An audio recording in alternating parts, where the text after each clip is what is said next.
Perkenalkan, nama saya Regi Valentio, NIM 19073105. Kali ini saya akan menjelaskan tentang berapa sensor pada mobil EV, dan langsung saja masuk yang pertama, yaitu Engine Management System atau disingkat dengan EMS, yaitu satu sistem pada engine yang mengatur dan mengontrol seluruh sistem pada engine. Dan yang kedua yaitu Electronic Control Unit atau disingkat dengan ECU, yang berfungsi untuk pengontrol yang terdapat pada unit mobil EV yang berisi rangkaian elektronika dan software dan yang membaca sensor-sensor dan kemudian memerintahkan aktuator untuk bekerja. Dan ketiga ECT, Engine Coolant Temperature, yang berfungsi untuk mengukur berapa suhu air dalam engine tersebut.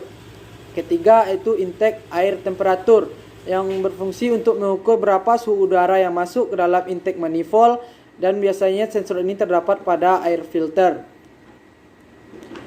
Yang ketiga Throttle Position Sensor atau disingkat dengan TPS, yang berfungsi untuk mengukur berapa bukaan katup gas, dan data tersebut akan dikirim ke ECU dan menentukan berapa banyak injektor akan menyemprotkan bahan bakar ke ruang bakar. Accelerator Pedal Position, yang berfungsi untuk kedalaman injakan pedal gas pada kendaraan. Air Flow Sensor atau Mass Air Flow, yang berfungsi untuk mengukur berapa massa udara yang masuk ke dalam intake manifold. Selanjutnya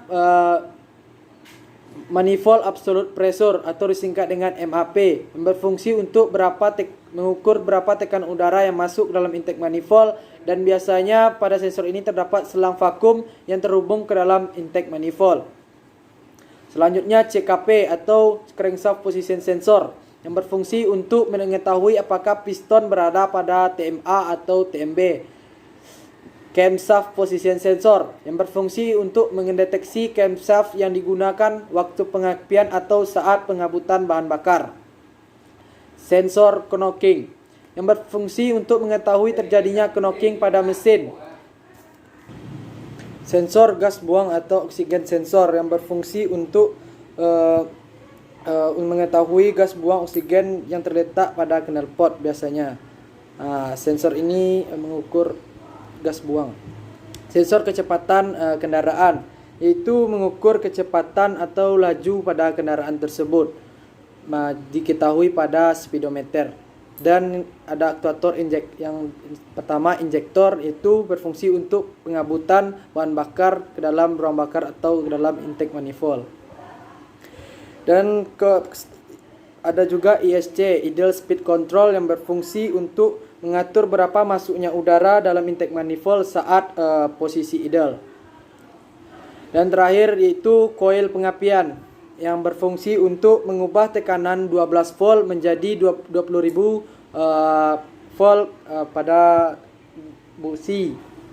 Hanya itu yang dapat saya sampaikan. Terima kasih. Assalamualaikum warahmatullahi wabarakatuh.